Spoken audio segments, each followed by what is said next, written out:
The O'Keefe Ranch was founded in 1867. What was happening in those days was a huge gold rush was going on in this little crown colony called British Columbia. And thousands of young men from all over the world were coming to British Columbia looking for gold.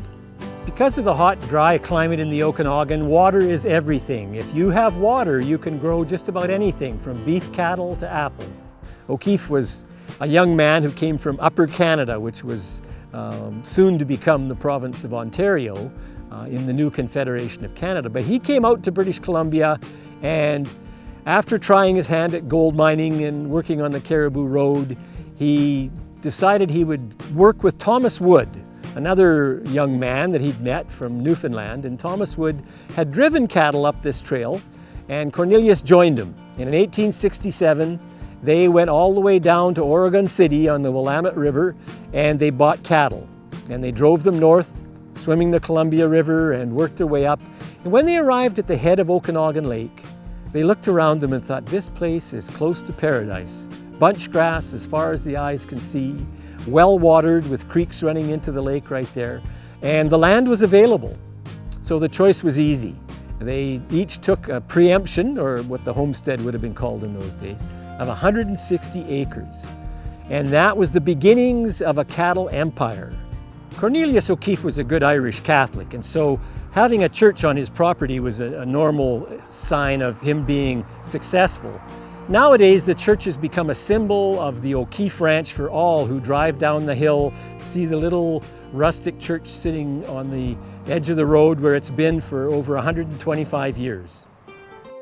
Mary Ann O'Keefe was the wife that Cornelius returned with, and they lived in what we call the log house at O'Keefe Ranch. And Mary Ann proceeded to have children in fairly rapid order. She had the first 8 children were born in a 10-year period of time. The O'Keefe Ranch has an amazing collection of cowboy and ranching artifacts that depict the history of ranching. This jade saddle is by far the nicest piece. O'Keefe passed away in 1918. He had been a very successful rancher. He'd tried his hand, he'd raised sheep. He had operated the first general store in the Okanagan Valley, which became the home of the first post office, the Okanagan Post Office, in 1872.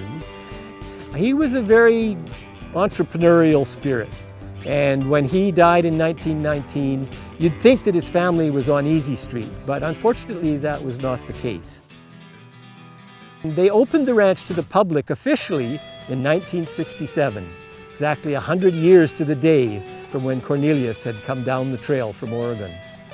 And the O'Keefes ran a very successful heritage site and tourist attraction until 1977, when they sold out to the Devonian Foundation out of Calgary. The Devonian Foundation was Calgary oil money, and they bought the ranch and sold it to the city of Vernon for $1. And a non-profit society was set up to run the ranch. And that society is still in charge of operations at the O'Keefe Ranch today. And I guess we'll leave it at that.